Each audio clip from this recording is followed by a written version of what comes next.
A longer scene is probably like 5 minutes where you're given a scenario and you're like, okay, you're on a pirate boat and this is a problem you're facing. And then you have to act that out for 5 or so minutes and keep, playing off of everybody else in the scene. And so what did that process teach you? Because you just explained it to me, I still find it terrifying.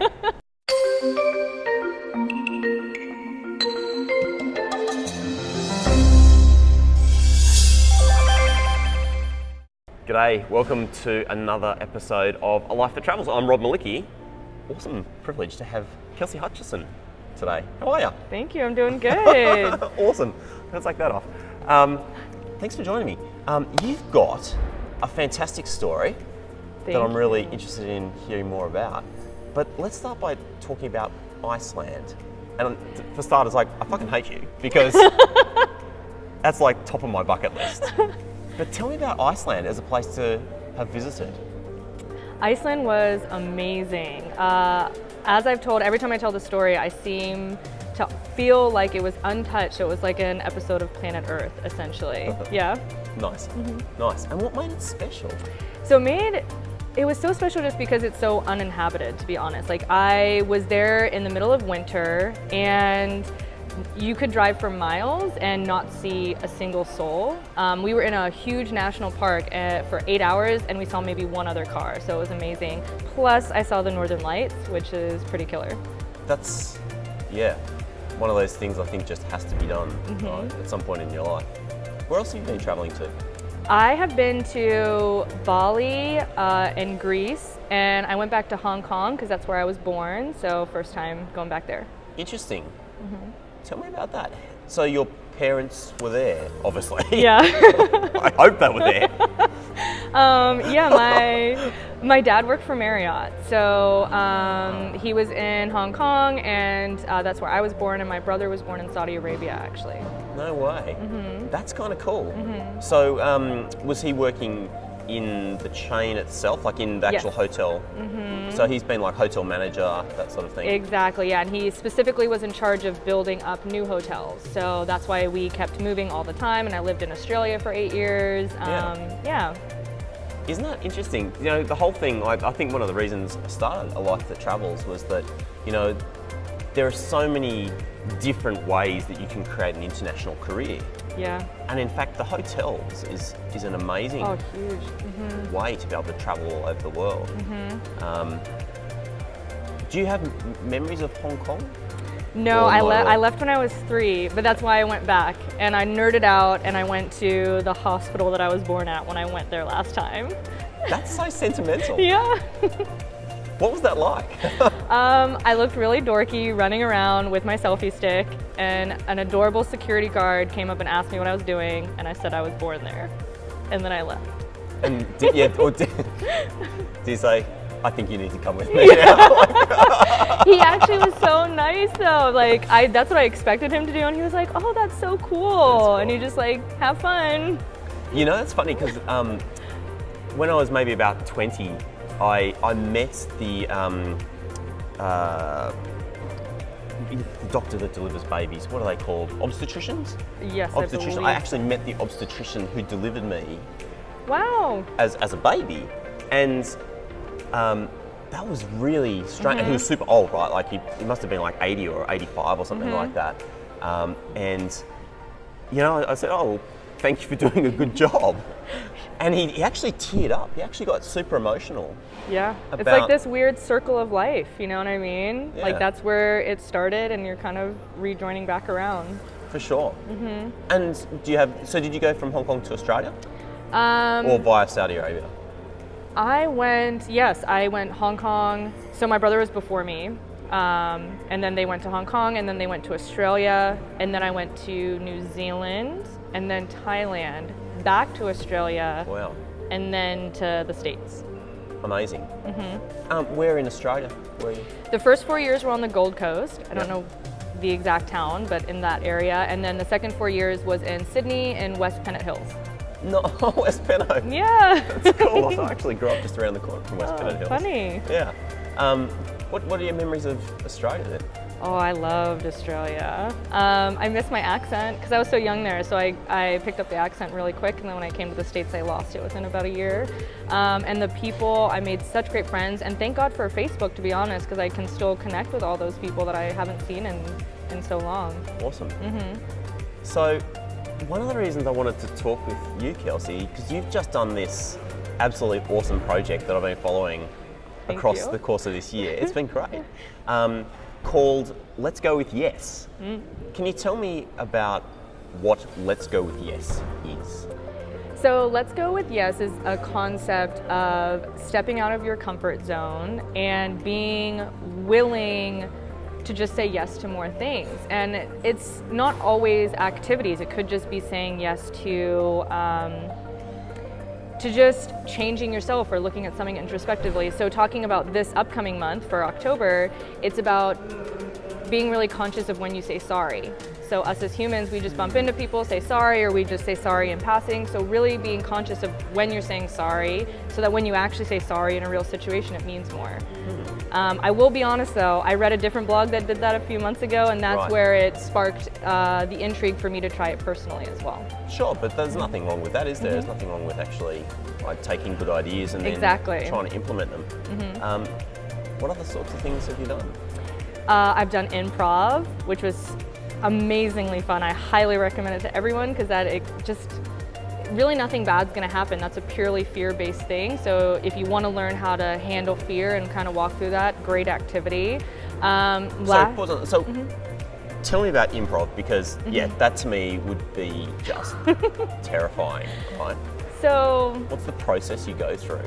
Improv, it's normally like when you see Whose Line Is It Anyways, it's very similar to that. It's playing games, like a question game, or just getting on stage and doing really short intervals. And the reason why it's such a good environment to kind of learn how to handle fear, like that you can transition to outside situations, is everybody there, no one judges you, not one person judges you because they're all going through the same thing. So it makes it such a safe environment. And then there's like the next level up, which is more like longer scenes of improv, and that does take a little while to learn the skill of that. What is a short scene compared to a long scene? A short scene would be you act as a certain character, and you start like doing something in a scene, and I have to walk in and interact with you, and I have to bring you a problem, and then we act that out for a little bit, and then you have to come up with a reason to leave, and then I now become you, and the next person walks into the scene. Right. And so you kind of run through in like these short 2-minute little intervals. A longer scene is probably like 5 minutes where you're given a scenario and you're like, okay, you're on a pirate boat and this is a problem you're facing, and then you have to act that out for 5 or so minutes and keep playing off of everybody else in the scene. And so what did that process teach you? Because you just explained it to me, I still find it terrifying. So you've obviously learned something pretty awesome out of that experience. Improv, it's funny, people actually use improv, if you look at studies, that it's almost as rejuvenating as therapy, because you laugh, like you cannot help but laugh when you're in improv, and even when you're not in a scene, like watching other people, it's hilarious. And also, like I said, I really think the biggest thing is fear. Like us as humans, we always face fear every day, whether it's speaking on stage or doing an interview or different things. And so improv gives you a safe environment to process that fear, and so you can kind of learn how to handle the situation outside when you come across one like it. Nice. Cool. How did you choose improv to start with? I mean, like in terms of things that, I guess if somebody suggested that to me first, they'd be like, this project is done. That's a great question, actually. I think because I had been so bored,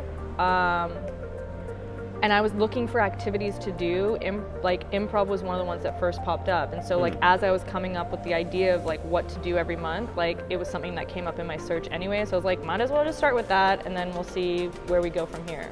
Nice. Is that kind of why you started this whole project anyway? It was just a sort of routine? Yes. Because we all fall into routines, don't we? I mean, even if you've got a great job and life is good, it still can end up in a box, right? Yeah, I felt like I wasn't growing as a person anymore, and I just wasn't seeing any challenges. Like you said, routine is a great way to put it. Wake up, go to work, come home, cook dinner, sleep. which routines are great sometimes, but Yeah. it just felt so boxed in. And a lot of times it's easy to play victimhood and say like, oh, like it's the circumstances, I'm too busy, but I really wanted to change that perception and because you are the only one with the power to get yourself out of that. And Yeah. so this was something that was really easy. I've read other books that have done it. I also think that we're kind of an all or nothing type of person. It's like, because I started it in April, not January. And that almost stopped me from doing the project. So I was like, oh, I have to wait till January 2019 because I have to do this perfect. But then it's like you never do it. So this was another part of this for me, was even just doing a little bit of something is more than doing nothing. Yeah. So I just kind of started it there. Awesome. Do you remember the moment where you were like, okay, I'm actually committed to this thing? Because like I come across things, I'm like, oh, that's a great idea. I'm totally gonna do that. Like I'm totally gonna, I don't know, learn Spanish on my app. But then like actually getting started is something different. Do you remember the moment where you're just like, yeah, shit, I'm actually committed to this now?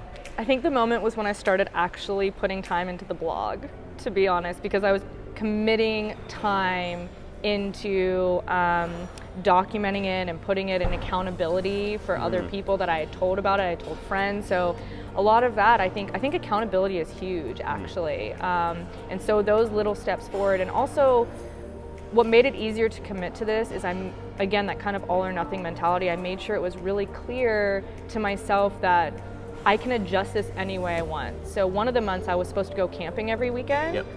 And I decided that was really stressing me out. So instead of like saying I'm done with the project forever, I just switched that month a little bit, and I was okay with that the project was kind of flexible, you know what I mean? Yeah. I guess that pragmatism is an important part of a project like Yes. this, isn't it? Because you want to run with not run with just like the plan. Otherwise it's just another plan. Cool. So what else? So I started with improv and went on to... Oh my gosh, it's been 6 months now. If people ask me this, you think I would remember every month. So some of the ones I've seen, I picked up off the blog were, you've been surfing. That seemed like it really resonated with you. Yeah, surfing was awesome. So that's the month that got changed, because it started as camping every weekend, and then I was like, I'm just gonna choose to be outdoors more, do more outdoor activities. And then I found surfing, and then I was like, okay, I'm changing this month into learning how to surf a lot more. And so, yeah, that was 2 months ago. So after this last month was dance classes. Had you ever done dance before? I had not, other than like club dancing, but I had never really done any other type of dancing.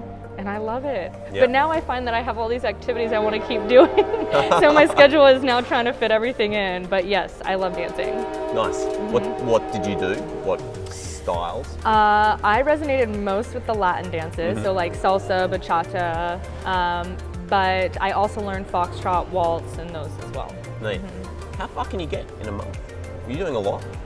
So dancing, yeah, I was probably doing 4 classes a week. Oh yeah, 4 or okay. 5 classes a week. Neat.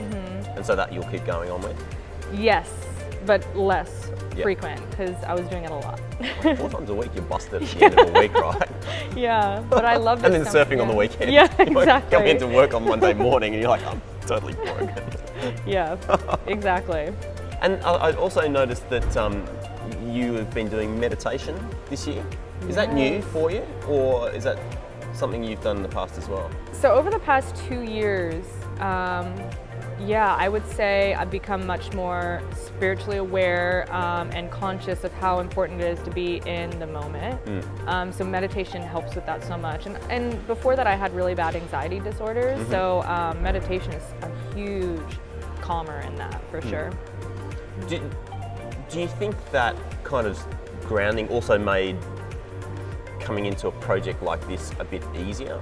Like, so I've started meditating this year. I find it's like unbelievable in terms of just, pulling this kind of shit out of your head and just bringing you back to being present. It doesn't always work, but but it's better, right? So did that help kind of be like, okay, I know that I can get through this because... Oh, 100%. Yeah. I think it's meditation has shifted my perspective as a human into, again, kind of like from that victimhood of everything out is out to get you, into more introspective of like that you're much more in control of your life and your actions. And also it gives me a better appreciation for emotions like fear and uncomfortability. Like that meditation lets you experience those fully versus like kind of hide from them, you know, so 100%. Pushing them away. Yeah. It's interesting, isn't it? Because I feel like a few years ago, meditation was a shit. I certainly looked at it like that, like, oh, this woo-woo crap. I'm just like, no way. I'm not going anywhere near those kind of crazy people over in the corner. Yeah. But I don't know, it seems like it's kind of been accepted into the mainstream now and people realise how beneficial it is. And such a good thing, I think, particularly for young people, if you can get into that. It's one of those things now, I'm like, damn it, I wish I'd learned this when I was 20. Oh, me too. Just as an escape. I actually climbed trees. Yeah. Yeah, true story. Yeah. I think I agree with you. I think more and more people are realizing, because meditation I think sometimes gets associated with religion or some type of spirituality, but a lot of it is just about bringing you back into the present moment. Because a lot of us live in future thoughts and a lot of us live in like past thoughts, but then that makes you miss out on what's going on right now in this moment. So not only do I think it helped me with my project, but it helped me honestly appreciate everything I was getting out of my project more. That's a good observation. Do you have a technique, a routine that you have around that? For meditation, I really like the app called Insight app. Have you heard of it? No. Oh my gosh. So Inside or Insight? Insight. Insight, okay. And why I like it is because they just have guided meditations on it. And so it makes it so easy. If you only have 5 minutes, you can pick the 5-minute one. If you have 15 minutes, you can pick that. And I like somebody talking me through a meditation. It makes it a little bit easier sometimes. And then throughout the day, if I get stressed out, I do take a moment to just sit and breathe for a minute, because even that's just a moment of like bringing it back into awareness. And I honestly do not have a routine, because I think, again, all or nothing. If I don't meditate for 6 hours today, I haven't meditated, so I'm not going to do it at all. So if I meditate in my car right here, if I have 5 minutes before bed and that's all I did, I'm okay with that. Forgiving yourself for it. Yes, as long as I just kind of incorporate it. That's interesting. I mean, it's also interesting to hear that, you know, you say that you feel anxious from time to time, because I don't know, we've known each other a little while, you know, from a distance, I suppose, but you seem like somebody so outgoing and so chilled and engaged and stuff, so. Yeah, anxiety, just to share, to be transparent, like, I used to get panic attacks all the time, and like throughout college it got to the point where I was missing school and I could barely function sometimes. And anxiety is such an interesting thing for people to understand, because it is kind of this hidden disease, I guess, you know, or mental illness, and it's gotten so much better though. Like, me now is so different from years ago, and I think that's really good for a lot of people to hear, because if you're in that moment of like feeling it, it can feel very defeating, but there are things you can do to help ease it, you know? And if somebody was watching this and like was feeling like that, what would you say to them? What would your piece of advice be? My piece of advice would be, it would seem kind of interesting advice, but I would say the first thing to think about is, like, no one has ever died from anxiety. So a lot of times it feels like the world is ending, and something, for me, it was impending doom. Like, I was like, it's my intuition speaking, something bad's gonna happen, and just knowing that that's not the case. And 2, talking to people about it. Like, you can't handle it on your own, it's gonna make it worse. So making sure to just talk to people and find that help of what routine works for you. Yeah, that's good advice. I had like a crack up at the end of last year, which is the first time I've really run into something where I was just like, wow, fuck, I'm just totally overloaded. Which was sort of just accumulation of stress, you know, like a whole bunch of little stresses in my life that just added up and added up and added up, and suddenly I was just like, I think I was at work one day, and I was just like, oh, I think I'm done. Like, I gotta get out of here. Yeah. I was fucked. And like for me, it was actually sitting down and having to write. Like I just wrote and wrote and wrote and wrote and wrote just to pour stuff out. But then just to externalize that in some way. So I talked with a bunch of people and I actually shared it with the whole team in the office. Yep. Because they were like, what just happened to you yesterday? So I think that externalization in some way makes you realize that it's not just, well, it's real. It's real, but you can share that with other people, and nobody's going to like scowl at you and think there's something wrong with you, right? Cool. So what's next? Project. So this month will be the Trying Not to Say Sorry.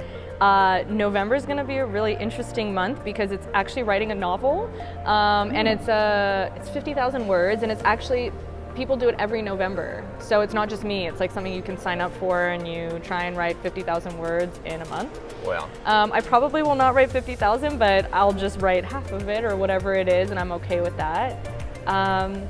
And then December is kind of helping people, volunteering, because it's a good month with Christmas and stuff like that. Nice. Oh my gosh, and then I forget what the last couple are in January. One of them is Face Your Fears month, which is like parachuting and stuff. I'm just not thinking about that right now. So we'll see what happens. Snakes and other things. Yeah, we'll see how that one goes. I left that for last to not think about it. So you've built up all of this resilience through this whole project. You're like, I can do anything. Oh my God, it's a snake. Exactly. How awesome. If somebody was thinking about doing something like this, what would you say to them? I would say go for it. Like, what's the worst that's gonna happen? That's why, honestly, fear is such an intriguing emotion, because normally it's like our fight or flight, right? But normally when you actually analyze your fear in the worst case scenario, it's really nothing to be fearful about, because it's mostly about what the other person's gonna think of you, what's gonna, you're gonna be made a fool of, but really, like, all those outcomes are not worthy of the fear that's keeping you from doing whatever it is, to be honest. It definitely holds you back, doesn't it? 100%. Yeah. Somebody said to me yesterday that I'd been filming video with someone and they'd been in the background and that they wanted to just photobomb, right? And they didn't photobomb because they're like, oh no, I feel a little bit shy. And now every time she sees the video, she's like, oh damn it, I should have done that photobomb.